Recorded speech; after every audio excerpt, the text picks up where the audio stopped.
com esta crise sim. E com as crises na saúde, na pasta de educação, na habitação, a inflação, os baixos salários, o descontentamento, as vidas difíceis de muitos portugueses. Isso é a segunda parte. Nós temos que fazer a nossa... o Chega não está a aproveitar a boleia disto e não há votos de descontentamento que estão aí para a extrema-direita. Com certeza. Quando eu disse que não sou paternalista é porque de facto não sou, e eu não me perdoo uma pessoa que esteja aflita e que esteja consciente de que o Chega deseja mal a imigrantes, a migrantes, a negros, a homossexuais, a mulheres, e diga, está bem. Mas não é comigo. Pronto, mas não é comigo. Não há isso. Pronto, porque um dia será com ele. Mas eu acho que temos que ser menos obsessivos com o déficit e menos obsessivos com as contas certas, porque a esquerda tem um dever de fundamentação de não uso dos recursos públicos muito maior do que a direita. E não é porque é moralmente superior, é porque é ideologicamente diferente. A maioria absoluta tem muitos riscos porque relaxa a necessidade de diálogo, de escuta, de pontes, e mesmo que haja a intenção de fazer esse esforço, é muito fácil que ele deixe de ser feito, não é? E Costa, portanto, e o governo de Costa tem relaxado um pouco nesse sentido. Não é, basta haver maioria absoluta. Eu estou como se fosse sem lugar, desde que o meu pai morreu. Eu achava que me estava a preparar, não porque ele estivesse a morrer, porque ele não estava, porque ele não morreu de forma esperada, apesar de 100 anos. Ele tinha essa curiosidade, mas não estava. E a verdade é que estou a sofrer de uma maneira bastante absurda, o que é bom, porque é sinal do tamanho do amor que eu tinha por ele. E eu acho que ele me legitimava, de certa forma, ou seja... Acho que nós todos precisamos de legitimação e de uma pessoa que nos ame incondicionalmente e que nos diga está tudo certo e podes acreditar no que quiseres e que eu amo-te sobretudo por seres assim e estás sempre aqui. E era como se quando estávamos todos à mesa, os meus irmãos, o meu pai, a minha mãe, primos, o que fosse, como eu sou diferente, não é? Em tudo, era como se ele me encaixasse, porque em muitas coisas...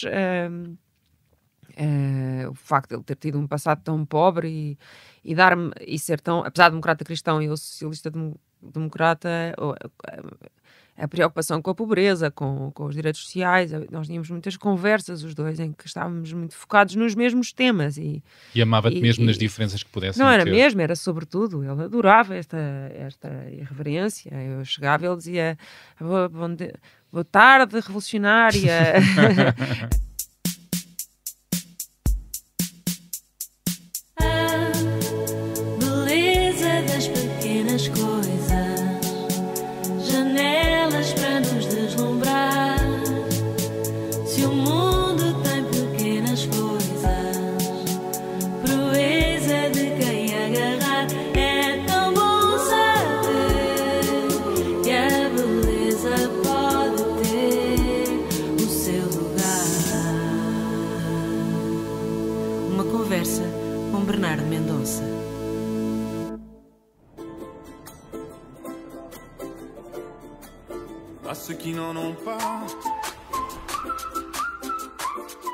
Passaram 6 anos desde que a minha convidada veio a este mesmo podcast. Na altura afirmou que a Assembleia da República era o reflexo de muitos erros da sociedade. A sociedade é sexista, a Assembleia é sexista e eu e todas as mulheres na política somos vítimas disso. A frase é de Isabel Moreira, deputada do PS desde 2011. Gostaria de saber se continua a achar isto e se as coisas têm mudado para melhor ou até para pior com o crescimento da extrema-direita nos assentos parlamentares. Vejo Isabel como uma mulher corajosa, lutadora, afirmativa, que vive permanentemente atormentada com os problemas de uma multidão de gente que espera que ela abra caminho para um país mais livre, sem preconceitos. A luta pela igualdade e por um país menos sexista, racista e homofóbico enfrenta novos desafios e ameaças. E é uma luta aditiva, sem folgas. Qual a fatura que paga por ser uma mulher feminista e com voz na Assembleia da República? Vou querer perguntar-lhe. Vou querer falar com ela também sobre a atual crise neste governo de maioria absoluta e nesta sucessão de casos, casinhos e casões que já provocaram um trambolhão de 7 pontos na última sondagem Expresso-SIC, fazendo o PS perder a maioria nas intenções de voto e que criaram uma recente guerra entre António Costa e Marcelo Rebelo de Sousa pelo facto do Primeiro-Ministro ter segurado a demissão de João Galamba enquanto Ministro das Infraestruturas contra a vontade do Presidente da República. Falo dos últimos episódios que envolveram a exoneração do ex-adjunto de Galamba, Frederico Pinheiro, e da polémica que envolveu o resgate do seu computador pelo SIS. Recordo que o Presidente da República considerou que a manutenção de Galamba como Ministro tinha custos para a autoridade não só do Governo, como do Estado, e qualificou a discordância entre o Presidente e o Primeiro-Ministro como uma divergência de fundo. E afirmou ainda que vai estar mais atento, vigilante e interventivo daqui para a frente. Como é que Isabel encara esta tensão entre São Bento e Belém? Está aberta uma nova fase política com o governo mais fragilizado? A constante ameaça que o Presidente da República tem feito do uso da bomba atómica para a dissolução deste governo tem sido por bluff e conspiração palaciana ou é uma questão de oportunidade até Marcelo considerar que a direita se recompôs e está apta para governar? Por outro lado, será possível a recuperação de popularidade deste governo PS, visivelmente desgastado? E isso dependerá de uma remodelação profunda dos seus ministros, como já afirmaram várias vozes do partido, como o seu presidente Carlos César. Vou também querer perguntar-lhe. Como é público, Isabel Moreira tem sido muito crítica do Presidente da República quanto às suas promulgações e vetos políticos e no que chama de falta de noção dos seus poderes presidenciais, pelas propostas de alteração legislativa que tem feito, lembrando que Marcelo não tem poder legislativo. Marcelo tem uma agenda e um jogo planeado nos bastidores para deitar abaixo este governo. E a melhor estratégia de defesa de Costa deve ser, a partir de agora, mais afrontosa e demarcada do Presidente, depois de uma fase em que pareciam aliados. E perante estas críticas da obsessão do governo pelo déficit e as contas certas, a crise na escola pública, no SNS, na habitação e o facto das pessoas em Portugal estarem com cada vez mais dificuldade de pagar as suas contas e colocar comida no prato pela inflação e baixos salários, não haverá com isto o risco das camadas mais pobres e populares estarem a virar-se para a extrema-direita como protesto contra as dificuldades que enfrentam? Como pode a esquerda ser um horizonte de esperança social? Vou querer falar também com a Isabel sobre uma certa solidão que vem de sempre por ter crescido à esquerda numa família conservadora de direita e por ser uma carta fora do baralho no seu próprio partido, como já chegou a afirmar. Como é público, Isabel ganhou gosto pela política por causa do pai, o histórico democrata cristão Adriano Moreira, que partiu no final do ano passado e por quem Isabel sempre teve uma profunda admiração, amor e carinho. O que mais aprendeu com o pai para a sua luta política e democrática? E como continua, depois da dor da perda do pai e antes do irmão, o político Nuno Moreira? Mudando de assunto e de zona de afetos, recordo que o título que eu escolhi para esta nossa anterior conversa foi o seguinte: Eu só quero ser um espírito livre e pago o preço disso com a solidão. Os homens têm medo de mulheres livres. E eu quero saber se a fatura emocional de Isabel continua igual ou se o seu discurso sobre os homens mudou. Vou querer também falar sobre o seu prazer pela escrita, pela dança e pelas músicas que a levam a agitar-se na pista como se a vida estivesse a acabar. Quantas vezes a pista de dança a salvou? É na sala de podcasts do Expresso onde arranca agora esta conversa. Olá Isabel Moreira, bem-vinda e bem regressada ao podcast da Beleza das Pequenas Coisas. Olá Bernardo, muito obrigada. É tão bom estar aqui outra vez. Obrigado por teres regressado. Vamos saltar juntos? Vamos. Vamos a isto. O Expresso faz 50 anos. Celebre connosco e torne-se assinante em expresso.pt. Então, comecemos pela crise atual do governo e por esta sucessão de casos, casinhos e casões, como eu disse, as várias demissões que levaram a esta recente animosidade entre o Primeiro-Ministro e o Presidente da República, depois de Costa segurar a demissão do Ministro Galamba. Eu pergunto, António Costa ficou mais frágil e refém da boa conduta de Galamba daqui para a frente? Está amarrado a um peso morto, como muitas vozes dizem? Bom, eu acho que a leitura tem de ser feita com alguma cautela, porque, de facto, eu o que venho sentindo é que era importante ter aulas de cidadania na televisão nacional, no sentido de voltar a explicar, pela confusão que vem sendo criada, quais são os poderes de cada órgão de soberania, o que é o poder legislativo, o que é o poder executivo, o que é o poder jurisdicional, porque parece que está uma confusão instalada. E a facilidade com que se fala de, por exemplo, quando a Assembleia agora, na próxima sexta-feira, vai ultrapassar um veto político, que é uma coisa banal, que já aconteceu tantas vezes. E, por exemplo, os jornalistas me perguntam porquê afrontar Marcelo, e é o exercício de uma competência banal da Assembleia da República. Está como que instalado uma percepção completamente equívoca acerca do que é o tal regular funcionamento das instituições democráticas. E Costa afrontou Marcelo? Antes disso, eu queria precisamente enquadrar. Eu penso que Marcelo Rebelo de Sousa tem um estilo demasiado vocal para o meu gosto. E tantas vezes afirmou, lançando isso para debate público, que tem o poder chamado a bomba atómica, que eu acho uma expressão excessiva, porque nós não somos incinerados, simplesmente a Assembleia é dissolvida, mas tanto afirmou mais de uma dezena de vezes, não tanto é? afirmou que tem o poder de dissolução, e os jornalistas, mas vai dissolver, e será as europeias o teste, e quando acontecer, acontece, dizia o Presidente. Depois deu uma espécie de uma reprimenda em público à Ministra Ana Brunhosa. Quer dizer, foi tal maneira notícia, um poder que está inscrito na Constituição. Eu penso que nunca ninguém disse que ele não tinha esse poder, até porque não se pode dizer, ele existe. É dos poucos que tem. Eu acho que Marcelo não gosta de ter pouco poder. E de facto tem pouco poder. Eu até acho que Marcelo tem pena de não ter sido Primeiro-Ministro, mas a verdade é que é Presidente. Isso quer dizer que tem sido bluff da parte do Presidente, uma jogada política? A verdade é que criou um ambiente mediático.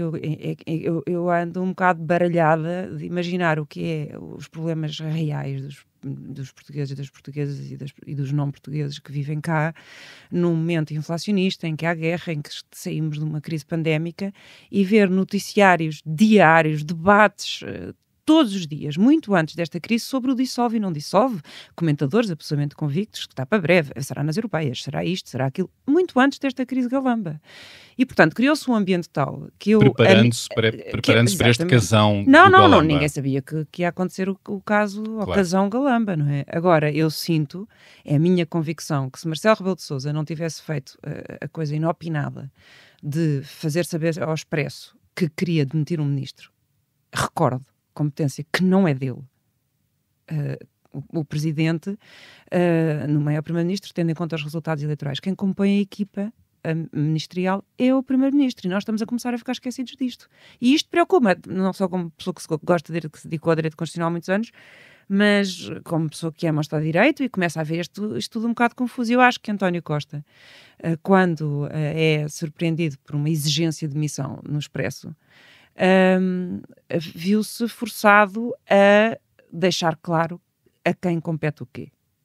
E aí eu acho que ele teve um momento de afirmação política. É isso. Deixou claro que, primeiro, quem decide se o ministro fica ou não fica não é o Presidente, e muito menos via expressa. Essas conversas têm-se em privado, até lhe podia ter dito, mas em privado.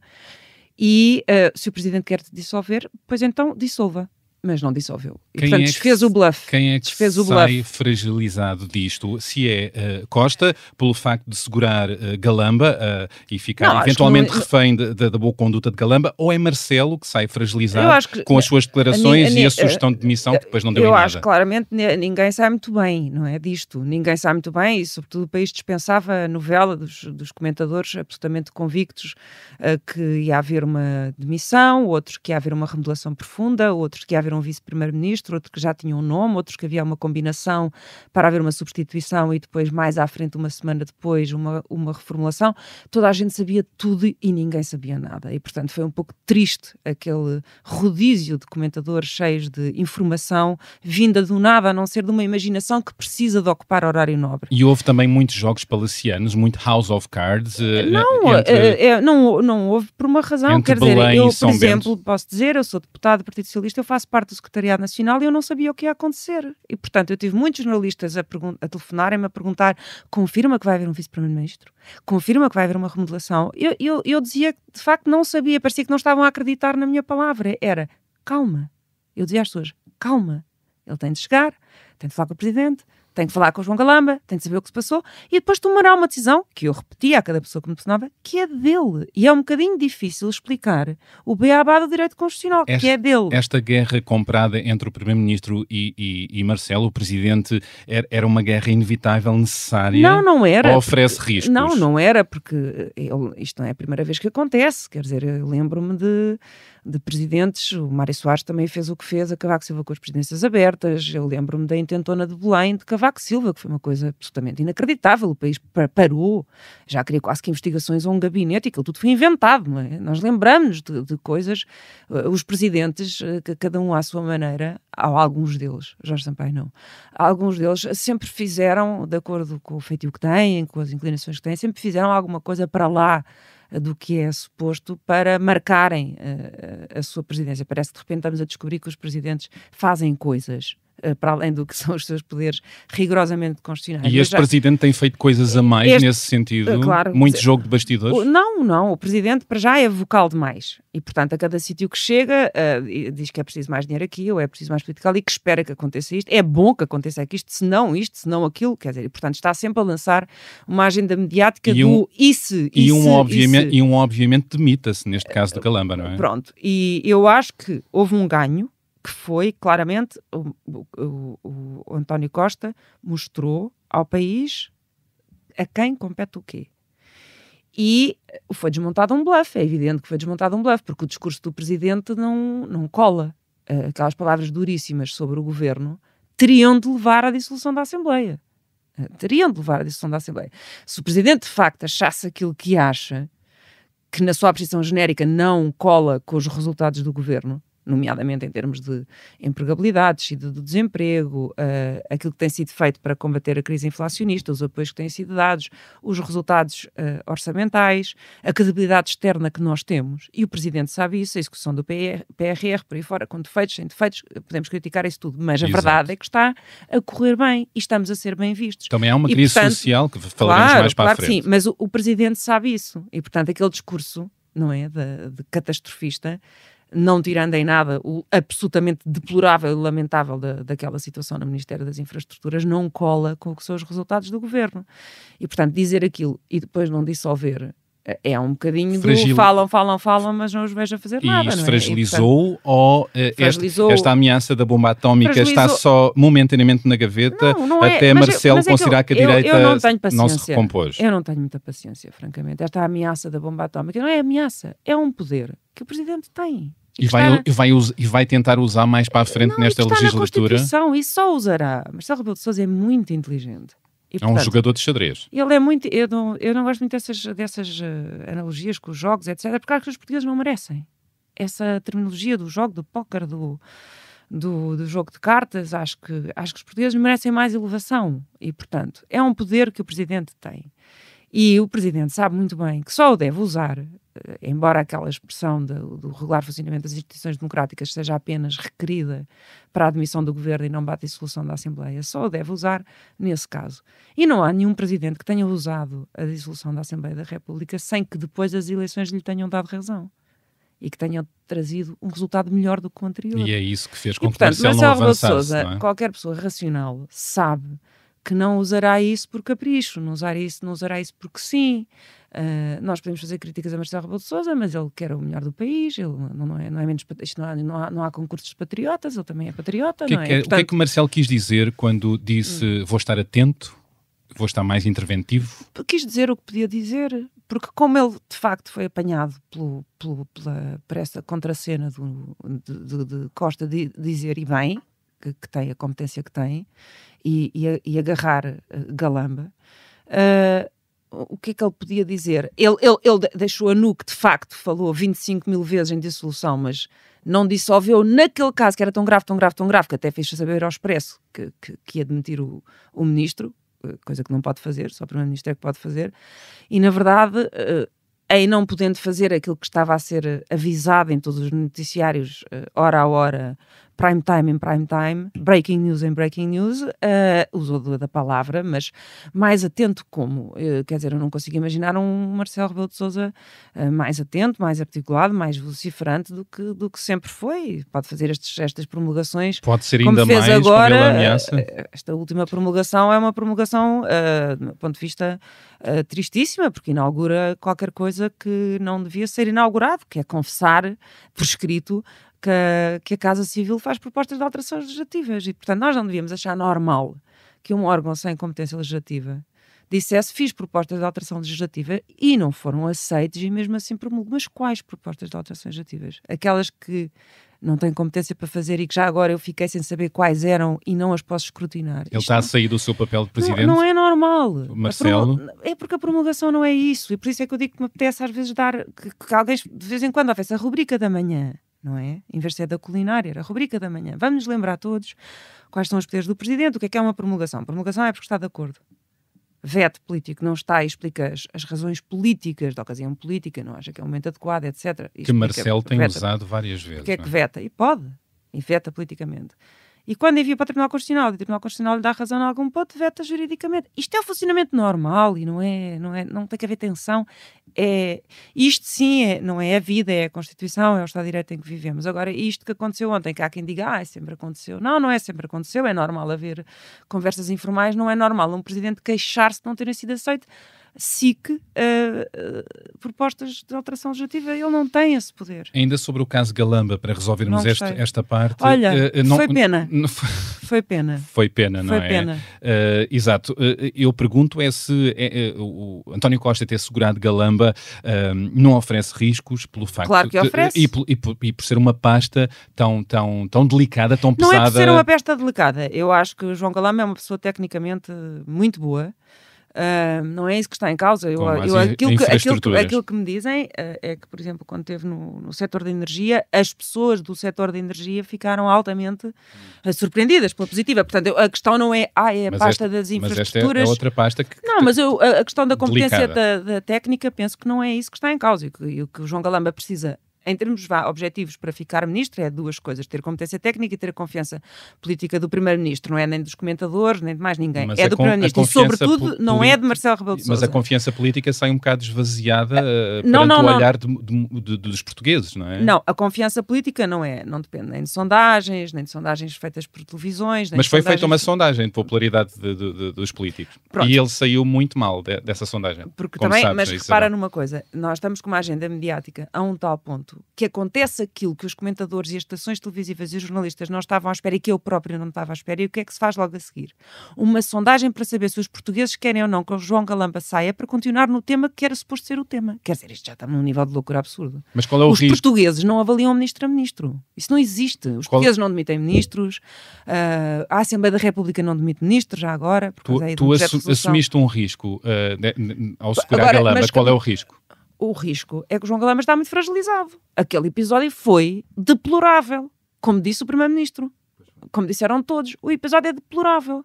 Há muitas pontas soltas, está uma comissão de inquérito. O SIS é a ponta mais solta, não é? Porque é que o SIS foi colocado no terreno e não a PJ? E eu pergunto a uma jurista, a alguém com domínio... Não estou esclarecida. O que é importante esclarecer e que preocupação é que tens perante isto? Eu tenho muita preocupação por isso. Para mim é o tema mais delicado, porque o que se passou dentro do Ministério das Infraestruturas, o que eu lamento é eu ter sabido. Porque é um assunto, lamento, de polícia. O que lamento é eu ter sabido, através do próprio ministro, que houve uma demissão por telefone, que as pessoas não conseguiram conversar umas com as outras, que entrou o adjunto, que tive que saber da bicicleta, que tive que saber das agressões, que tive que saber... Eu não queria... Foi, como se chama, oversharing. Eu não queria ter sabido disso, não é? Pronto, menos. Mas não queria ter assistido àquela conferência de imprensa em que eu imagino que o João Galamba estivesse muito nervoso e tenso e que não tivesse feito com intenção, mas de facto parecia um helicóptero a envolver. Telefonei ao Primeiro-Ministro, depois não atendeu, depois telefonei àquele, depois ao outro, e já ia em 4 nomes, não é? Aquilo parecia um helicóptero a espalhar problemas e a espetar ganchos, não é? A parte mais delicada é a entrada em cena do SIS, mas a parte mais delicada, portanto, como eu estava a dizer e recapitulando, eu acho que não há nenhum problema de confiança política, porque quem a dá é o Primeiro-Ministro. Não são sondagens, não são comentadores, não é o Presidente da República, é o Primeiro-Ministro. A questão que se passou dentro do Ministério das Infraestruturas acho lamentável ter sido tratada em público como foi. É um caso de polícia e ninguém deve ser declarado culpado de nada, desde logo o assessor ou o adjunto. Mas é um caso de SIS? É um caso de polícia. Não, eu estou a falar das agressões. Mas o SIS entrou em jogo para recuperar o computador, não é? A parte que me preocupa, como repitamente o Estado de Direito, é como é que o SIS atuou. E isso eu penso que a Assembleia fez bem em aprovar todas as idas ao Parlamento quer do Conselho de Fiscalização, quer da Diretora-Geral e por aí fora, porque quer mesmo ver isso apurado, porque o SIS não é um órgão de polícia criminal. E para mim não resulta até agora claro, e alguém vai ter de nos explicar exatamente como é que foi possível alguém, ainda que partindo do SIS, mesmo que não tenha sido... Porque eu acho normal informar o SIS que informação classificada saiu do Ministério. Mas não colocar no terreno para uma situação agora, destas. Não é? Eu nunca tinha ouvido falar de um agente do SIS... recuperar um computador por uma questão mais mundana. Até descrito fisicamente, não é? Com uma contrassenha de nome Guimarães, ir buscar um portátil. Essa parte assusta-me, não é? Achas que vão rolar mais cabeças por causa disto? Não faço ideia. Sei que isso para mim é o ponto mais delicado da matéria. Admito que haja uma explicação, mas até agora não estou convencida. Acreditas que este governo vai chegar ao fim da legislatura, apesar de estar agora mais enfraquecido? Eu acho que o Governo tem todas as condições para chegar até ao fim da legislatura porque tem uma maioria absoluta esmagadora na Assembleia da República. Portanto, se não chegar é porque não quer. É porque o Governo tem, até agora, bons resultados numa conjuntura muito difícil. É um Governo inesperado, porque ao fim de 6 anos ir a eleições e ter uma maioria absoluta, mais uma vez, ninguém esperava. Eu lembro-me bem dos debates que fiz, em que entrava e quando eu dizia que esperava uma maioria absoluta, riam-se de mim e de todas as pessoas que sonhavam, queriam uma magnitude de resultado desses. Quer dizer, nós dizíamos até com pouca confiança, era normal desejar. Mas não... esta maioria absoluta, pelas sondagens, ficou para trás. Mas isso é indiferente. A democracia não funciona assim. Já várias sondagens foram feitas e o PS está sempre a descer. Em termos de legitimidade é indiferente. A maioria absoluta está dada e nós vivemos numa democracia representativa e há uma coisa que é essencial para que a democracia funcione, que é o respeito pelo tempo e pela durabilidade dos mandatos. Portanto, não é a maioria absoluta foi dada, agora fiz uma sondagem, já não gostam. Imagina o que seria agora ser dissolvido o Parlamento. Como é que se sentiria, por exemplo, uma futura maioria absoluta do PSD? Não sentiria conforto, não sentiria à vontade, porque pensava isto se calhar só dura um ano. Se isto correr mal, só dura. Não pode ser assim, não é? Portanto, a questão do respeito pelo tempo, pela resiliência, pela resistência do tempo, da durabilidade dos mandatos, por aquela confiança que os eleitores dão num determinado momento é essencial. Agora, o Governo tem de ambicionar mais e tem de pensar... eu não dou tanta importância àquela questão da remodelação profunda. É isso que eu ia pegar. Porque essa remodelação profunda, Carlos César, muitas vozes do PS têm falado... Não falou exatamente assim, tem que só ouvir Carlos César do princípio ao fim. Mas há várias vozes do PS que falam claramente disto, quais vozes? Que sugerem uma remodelação profunda. Quem? Até António José Seguro não ouvi, mas quem mais? Tenho ouvido nos comentários até do PS. Eu penso que a forma em que Carlos César falou, ou que Alexandra Leitão, não foi propriamente uma remodelação profunda. Primeiro, ela própria no último mas falam de uma remodelação, de algumas trocas, não é? Neste momento, nunca estaria a falar para este momento, porque jamais António Costa poderia fazer uma remodelação profunda em 3 dias, não é? Portanto, não era para agora que estavam a falar. Estava a falar que é preciso, sim, uma remodelação. Mas uma remodelação, quando se fala numa remodelação que faça sentido, nós não estamos a falar de uma espécie de a começar do zero, como se não tivesse havido eleições e uma maioria absoluta. Para haver uma remodelação que tenha peso, eventualmente tem de se pensar em algumas pastas, sim, mas a mim não me faz sentido dizer, pronto, mudamos 4 caras. Se não houver mudança efetiva de perfis no sentido de pessoas com muita credibilidade, com capacidade de decisão, de se impor, com visão e que se veja depois na ação do governo atitude política, projeção de medidas com horizonte. Queres dizer que não é fácil encontrar esses outros rostos, exatamente. Não é? Eu acho que nós tínhamos rostos mais fortes na geringonça do que temos agora. Mas és favorável a uma certa mudança de alguns rostos, se houver essas figuras? Acho que António Costa, acho que não agora, porque acho que seria impossível depois deste momento, mas acho que certamente António Costa encontrará o momento certo para fazer o balanço talvez não em cima de uma comissão de inquérito, até porque a comissão de inquérito pode levar a que daqui a 15 dias haja um problema com outro ou com outra e por aí fora. Talvez depois do repouso, do frenesim mediático natural, e ainda bem que há esse escrutínio em redor de uma comissão de inquérito, eu acho bom que façam um balanço e que veja... não é só quem é que faz sentido manter e quem é que faz sentido não manter ou convidar. Não, é mesmo em termos, como é que está a correr a política, as políticas concretas, o nível de ambição, a capacidade de visão, etc. Eu não fulanarizaria. Isso. Mas isso não gostava tanto de fulanizar. Que pastas é que achas que deveriam ser questionadas? Eu não queria tanto fazer isso, porque eu não me interessava substituir o ministro tal ou o ministro tal das infraestruturas por outro, se não visse uma mudança política. Quer dizer, eu acho que tem é o que tu achas que é importante fazer-se no perfil de alguns ministros, no caso. Eu acho que falta, por vezes, um perfil de autoridade no sentido de auctoritas, não é? E de capacidade de visão. É muito importante resolver os problemas do momento e infelizmente este governo tem tido um bocadinho o fado de querer fazer medidas com longura, mas depois é o Covid, depois é a guerra, depois, quer dizer, também não tem sido um fado deste governo. Mas o perfil de alguns ministros... O governo parece fadado para resolver problemas que surgem e de facto um governo também tem essa missão. Ou seja, se o governo aparece com um programa de governo, de repente aparece a Covid, depois tem que se adaptar. E fecha tudo em casa e de repente é um governo com uma atitude completamente diferente. Mas és favorável a algumas mudanças quando for oportuno? Sim. Sim. Sim. Uma das críticas é que faltam adultos na sala, portanto achas que claramente faltaram adultos na sala e mulheres, não é? Porque houve muita testosterona. Eu acho houve mulheres a intervir no caso do... Não estou a falar dessas. Eu, como digo, essas fazem parte de um caso que para mim é um caso de justiça sobre o qual eu não falo. Claro.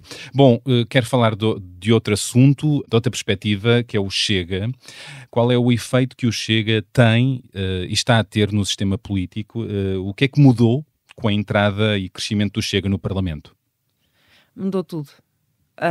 O Parlamento neste momento é irreconhecível e penso que ninguém sabe muito bem como lidar com o Chega, porque... Eu estou a falar no próprio Parlamento, não é? Porque...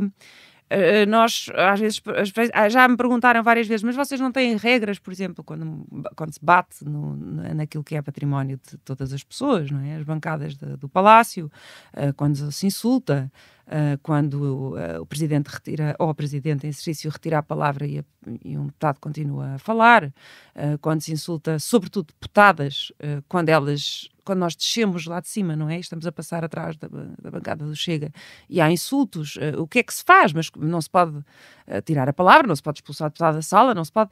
E isso é muito comum noutros parlamentos. O parlamento inglês, que está numa terra que ama profundamente a liberdade de expressão, tem regras muito claras. Pode tirar o deputado da sala, ou a deputada. Nós não temos porquê. Porque não era preciso. O problema é que nós temos um regimento e temos códigos de conduta que falam em dever de urbanidade.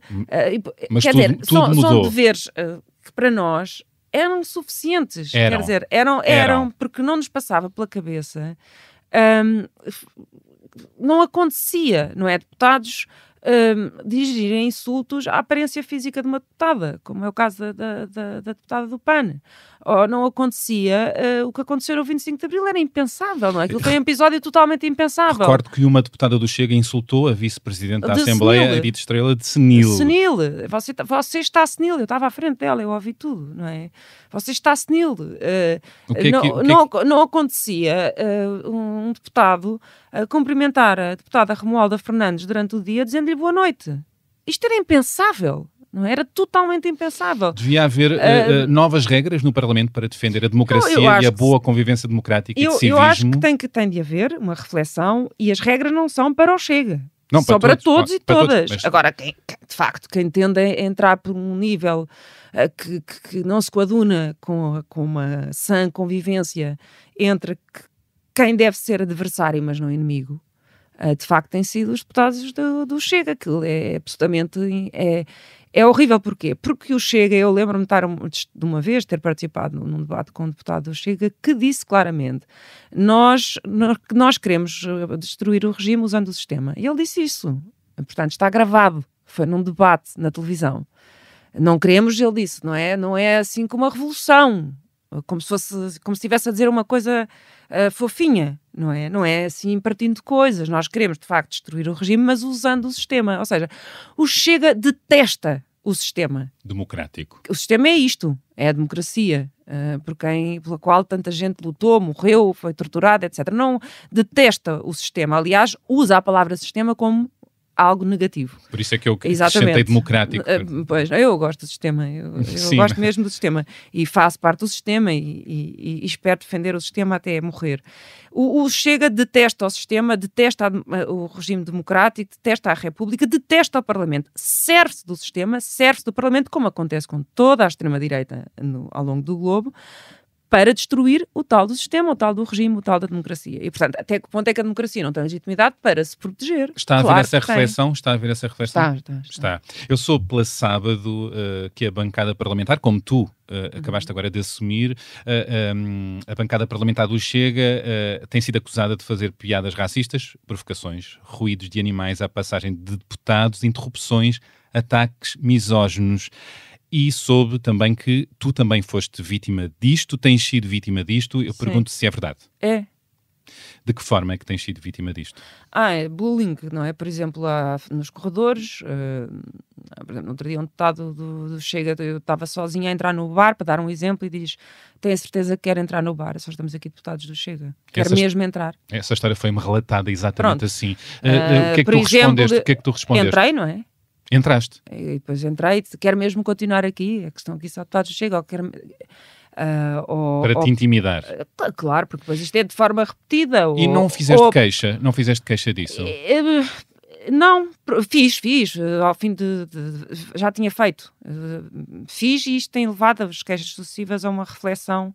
Isto foi reportado depois ao Presidente da Assembleia da República, isto está a ser algo de reflexão, ou a forma como determinado deputado se comporta numa comissão, ser chamada de feminista tóxica, malcriadora porque não me fala, e, por exemplo, para me perturbar, fazer referências como se fossem simpáticas, do tipo, não me fala, e, por exemplo, diz que uma irmã andou na escola em pequena, não é? Com o meu irmão que morreu, e portanto faz uma referência, já fez 2 ou 3 vezes ao meu irmão, como é público, morreu há 2 anos, de morte súbita, com 47 anos. Aliás, a primeira vez que fez essa referência foi num debate em televisão. E ele já voltou a fazê-lo mais 2 vezes. E é evidente que é para me destabilizar emocionalmente, mas isto é inaceitável, não é? E essa reflexão tu esperas que seja feita? Sim, e que mudem algumas regras? Eu o que acho é, quer dizer, eu não... A questão é, se eu consigo aguentar, se nós conseguimos aguentar, claro, conseguimos, mas a questão é que não temos que aguentar. E perde-se tempo, perde-se energia. Não é isso, é que eu acho que se há uma das coisas que de facto deu maioria absoluta ao PS foi o medo da extrema-direita, porque nós queremos mesmo, com defeitos, com coisas que estão por fazer, certamente não há governos perfeitos, mas nós queremos mesmo que o país seja um espaço de liberdade e de segurança para todos e para todas. Ora, se a Assembleia não o é, onde é que vai haver esse espaço? A Assembleia da República é a casa da democracia. Quer dizer, se na Assembleia da República não se sente essa atmosfera de liberdade e de segurança, onde é que se vai sentir? Nem que seja por uma questão simbólica. Isto é absurdo, não é? Esta extrema-direita procura o soundbite, procura o ridículo, procura as ofensas mais básicas que mais importante palco. Que isto, que agora se soube, a extrema-direita de facto é racista, é homofóbica, é xenófoba, é é tudo isso. E tem colhido cada vez mais votos, sim, ou seja, eu peço perigos desculpa, é que mas isto eu não passo um atestado de minoridade às pessoas que votam no Chega. Eu percebo que a melhor forma de combater a extrema-direita seja políticas de igualdade, ir de encontro aos descontentes, fazer mais e mais e mais pela igualdade, e aquilo que mais me preocupa como mulher de esquerda, naturalmente, é sempre a pobreza, é o combate à pobreza. Claro que eu sou muito conhecida pelas questões LGBT, por agora pela eutanásia, tudo isso me preocupa muitíssimo, porque para mim isso é tudo dignidade e também é tudo igualdade.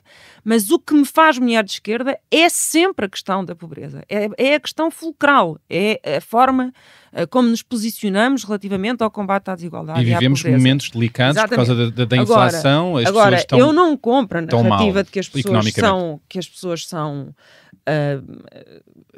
a narrativa paternalista de que as pessoas são menores e, portanto, as pessoas estão a passar uma situação aflita e dizem, bem, como não gosto do PS ou não gosto do PSD, por protesto, vou votar neste partido, apesar dele desejar mal a pessoas negras, a mulheres, a homossexuais e a ciganos. Como é que Quer dizer, eu não perdoo isto. Mas como é que se explica a subida de deputados na Assembleia da República? Como é que se explica o crescimento da extrema-direita na Europa? Como é que se combate? Com a verdade. Sendo que estamos a questionar as verdades, não é? Nestas discussões políticas entre partidos, não é? E com a palavra.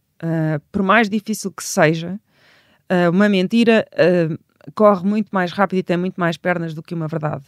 Mas por mais difícil que seja, cada proposta, cada apelo, cada projeto do Chega tem de ser desmontado com inteligência, com pedagogia, com verdade. Tem que se explicar, olhando para aquilo que é o projeto do Chega, para aquilo que é o programa do Chega, que o Chega não tem nada para oferecer aos polícias, que o Chega não tem nada para oferecer aos pensionistas, que o Chega não tem nada para oferecer aos estudantes. Pelo contrário, nós temos que demonstrar que o Chega destruiria completamente a vida destas pessoas.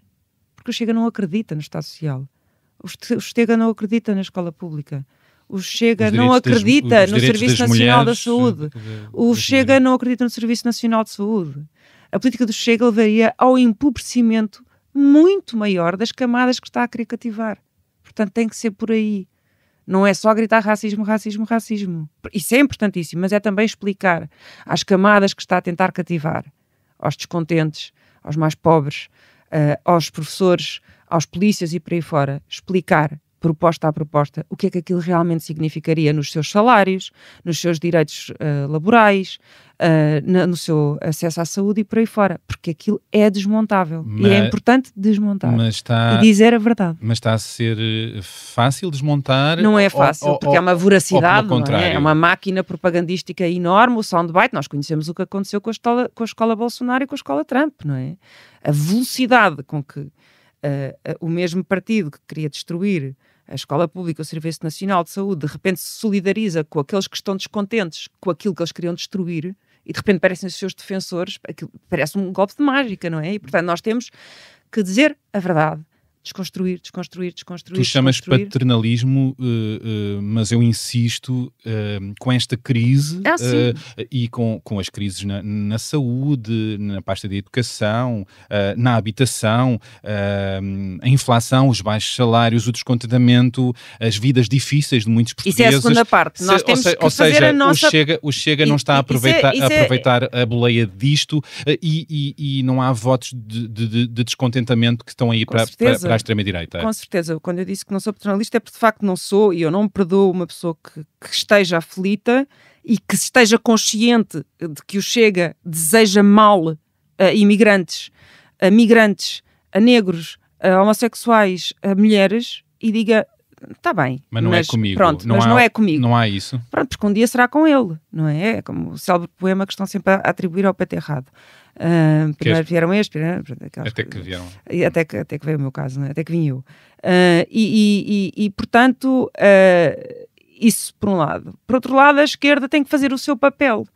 E a esquerda está a fazer bem o seu papel? Está e não está. Está porque a situação de emergência é terrível e, portanto, é um bocadinho frustrante o estar sempre a tentar apoiar quem de repente se vê numa situação de prejuízo que nós não esperávamos porque não contávamos com uma guerra. Mas eu acho que temos que ser menos obsessivos com o déficit e menos obsessivos com as contas certas, porque a esquerda tem um dever de fundamentação de não uso dos recursos públicos muito maior do que a direita.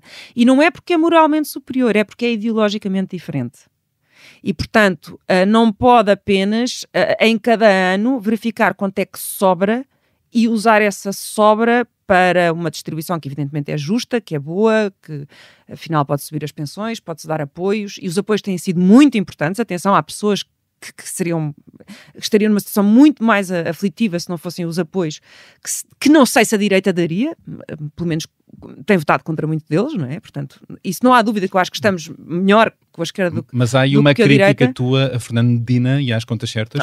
Fernando Medina não existe em António Costa. Há uma crítica ao governo e claro, a Fernando Medina, porque eu acho que há um trauma no PS, que eu também compreendo, que é colaram, do meu ponto de vista, de forma injusta, ao PS a ideia de que o PS não sabe gerir contas públicas e que é o único responsável por uma bancarrota que teve, obviamente, uma origem internacional, a crise de 2008, etc. O governo do PS tornou-se o melhor aluno? E o governo PS sente que não ganhou as eleições que depois deram origem à geringonça, porque os portugueses achavam, pronto, isto é horrível com Passos Coelho, mas temos medo das contas erradas.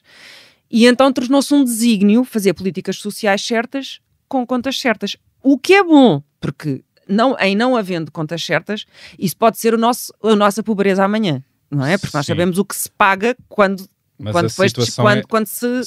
está particularmente delicada. Quando há um descalabro em termos de contas públicas. O que se paga depois é resgate, é pobreza, é o pesadelo que vivemos. Mas havia margens, não é? O que eu sinto é que ficámos os melhores do mundo. Eu não estava à espera que o PS fosse o campeão das contas públicas e não estava à espera, certamente, de excedentes e de estarmos neste ponto. E eu acho que nós devíamos fazer mesmo um esforço para ver se era possível, à séria, um choque salarial. Quer dizer, pensarmos longe. O que queres dizer com isso? Um aumento Mas um choque salarial na função pública muito grande, muito grande. Eu não sou economista, mas quer dizer, pensar em mudanças fundas, assim como fizemos em relação ao salário. São muito baixos, claro. Claro, assim como fizemos em relação ao salário mínimo nacional, isso não há dúvida que ninguém aumentou de forma tão histórica como o Partido Socialista. E eu bem me lembro do que diziam, que se chegássemos ao valor que temos hoje, era bancarrota, é impossível, não sei o que, isso não há dúvida.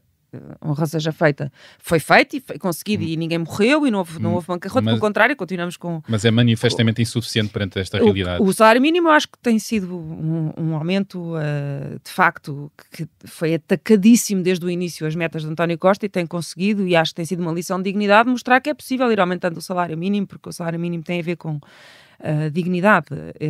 Agora, eu sinto que é um discurso demasiado centrado nas contas públicas. Eu sei porque é que é, e repito, eu compreendo porque é que é, mas sinto que é demasiado maniatador dos outros ministérios. Ou seja, eu vejo pouca ação reformista por parte do Ministério da Justiça, ou por parte do Ministério do Trabalho, ou por parte dos ministérios, porque sinto que eles estão altamente condicionados por quem, na verdade, manda, que é o Ministério das Finanças. Das contas certas, que é o Ministério das Finanças, porque como é que eu vou fazer uma grande reforma na administração pública, ou uma grande reforma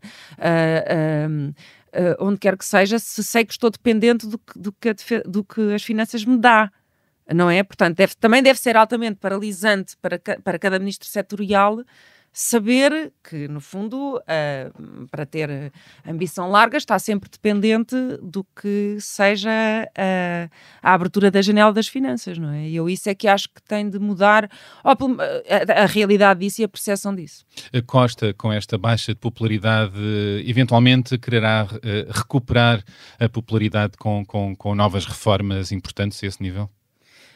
Eu acho que, talvez, mas eu acho que ele não se rege muito por... Agora vou reparar a popularidade no próximo mês, depois no próximo mês deste. Eu acho que ele, por acaso, é bastante firme e frio no bom sentido. Não é uma pessoa emocional que... Mas tem que ter uma estratégia para chegar ao fim do mandato, tem que ter uma estratégia e ele tem um programa eleitoral, um programa de governo para cumprir e, portanto, o programa é esse. Mas eu sinto que... há isso, acho que tem que se dar mais horizonte, mais ímpeto de... E quando eu digo reformista, a minha palavra reforma nunca é a que a direita lhe dá. A direita não é proprietária da palavra reforma. Muitas vezes fala-se da falta de reformas usando o significante de reforma que a direita dá à reforma. E não, por exemplo, para mim, os espaços sociais foram uma reforma histórica. Isso muda a vida das pessoas. Sociais, claro, isso muda a vida das pessoas. Pessoas que vivendo no Barreiro com X filhos encaixaram 300 euros mês. E não há nenhuma mudança de IRS que faça isto. Isto é efetivamente mudar a vida das pessoas em termos de conciliação, de mobilidade, etc. Para mim, creches gratuitas é uma reforma. É das coisas que eu fico mais contente enquanto membro da geringonça, não é? Tem que estar bem articulado quando a habitação está tão má. Claro, mas por exemplo... Nem nas periferias os portugueses podem viver, não é? Eu tenho uma irmã que tem um filho de 2 anos e resolveu arriscar e ter mais um e serão-lhe gêmeas. E, portanto, eu sei que a vida é completamente diferente havendo creche, não é? Porque, de repente, são 3 e ela estava só à espera de mais um. Desculpa, Teresa, estar aqui a partilhar, mas pronto, é um exemplo, não é? Do que é uma vida de um casal, um jovem casal de 32 anos, que de repente são 3, quando estavam à espera de falar 2, e agora são 3, por serem gêmeas, mas o facto de haver creche gratuita é um cenário... Quer dizer, isso para mim é uma grande reforma. Lá está. Portanto, a reforma, quando eu quero reformas... Para mim, a reforma não tem que necessariamente ter o significante que tem a reforma. Eu sei de casos de famílias com filhos que foram para a casa dos pais momentaneamente. Claro. A habitação para mim é o desafio. É o desafio. É o desafio político. Porque não é possível. Eu acho que nós fizemos todos, enquanto coletividade, um erro que foi... Nós percebemos, quando construímos este Estado que temos, a seguir à Revolução, percebemos que não haveria saúde sem intervenção do Estado, e temos o Serviço Nacional de Saúde, e percebemos que não haveria educação sem intervenção do Estado, e temos escola pública, e achámos que o mercado ia resolver a habitação e que o Estado deveria se preocupar com a habitação social. E o PS também tem culpas nisso. Toda a gente. Foi uma espécie de desígnio coletivo. As pessoas pensaram, é a habitação social, os mais desfavorecidos, os bairros periféricos. Lembro-me que saudámos todos muito e bem quando foi a erradicação de imensos bairros de barraca, por aí fora. Mas foi como se houve um clique que não aconteceu, não é? Aquele clique evidente em relação à saúde, em relação à educação, não aconteceu em relação à habitação. E, portanto, quando olhamos para cidades como Viena, insuspeita de marxismo cultural ou de outro palavrão que anda por aí, nós vemos a percentagem gigante do parque habitacional que é público, para arrendamento público. E o PS acordou tarde demais para a pasta da habitação. Todos nós. Eu acho que o PS, claro, mas eu acho que o país, mesmo quando pensamos o Estado Social e quando olhamos para os direitos fundamentais, direito à saúde, direito à educação, direito à habitação, paz, pão, povo, habitação, não é? Sérgio Godinho. Quando olhamos para isso, coletivamente, nos sucessivos governos, o clique que foi evidente relativamente à saúde e que foi evidente relativamente à educação, não nos aconteceu relativamente à habitação. E agora temos que perceber isso, porque não é o comboio e... Não, porque não é possível, não é? Ter um teto, ter onde viver é o básico da dignidade. É onde tu... O governo apontou até 2030... Onde tu dormes, onde tu acordas, onde tens a tua intimidade, onde tens o teu refúgio, onde estás quente, onde tens... onde amas, onde tens família ou não tens família, ou vives sozinho, onde tens segurança, onde vives. E isso tem falhado para muitas pessoas em Portugal. É o grande desafio. É o grande desafio deste governo e o governo tem uma série de metas até 2030. Vamos ver se as consegue cumprir. Entretanto, quero falar de outro clique que vai acontecer agora e eu gostava que ouvisses este áudio e depois o comentasses. Vamos a isto. A sociedade portuguesa ainda é muito sexista, homofóbica, racista e o Parlamento reflete isso. Tem poucas pessoas arejadas, verdadeiramente progressistas, se compararmos, por exemplo, com o caso espanhol. E quando elas são mais arejadas, ficam sujeitas a toda a espécie de massacre, com muita violência simbólica. O que já aconteceu com a Isabel, aconteceu com o Jacir Catar Moreira, acontecerá com outras pessoas.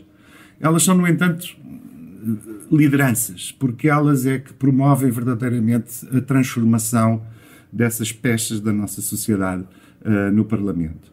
sobretudo quando não pertencem diretamente a grupos minoritários, mas sim quando elas são aliadas, por assim dizer, capazes de traduzir, entre aspas, as reivindicações para o mainstream.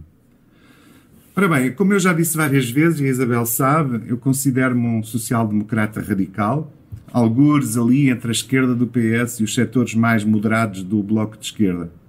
E gostava de desafiar a Isabel com o seguinte: já escrevi nos jornais e nas redes que estou espantado e desiludido com este governo e o desperdício da maioria absoluta, embora se calhar seja a maioria absoluta o problema. O que é que nos podes dizer, Isabel, que nos dê esperança de que o atual quadro político possa fazer políticas de igualdade de oportunidades e de saída da pobreza relativa em que estamos, como país mais rico dos pobres, mas mais pobre dos ricos? Obrigado. Ora bem, acabamos de ouvir o antropólogo Miguel Valde Almeida, ativista LGBTQIA+, que já foi deputado à Assembleia da República pelo Partido Socialista. Obrigado, Miguel. Bom, ouçam a resposta da Isabel na segunda parte desta conversa, onde falaremos dos riscos que a crise social traz para o crescimento da extrema-direita. Falaremos também sobre a liberdade, a fatura por ser uma voz das minorias e uma mulher livre, o impacto das tremendas perdas pessoais que sofreu, e haverá ainda espaço para a música, a literatura, o amor, a amizade, o sexo, a sexualidade, por que não, e mais o que surgir nesta nossa conversa. Fiquem para a segunda parte. Boas escutas.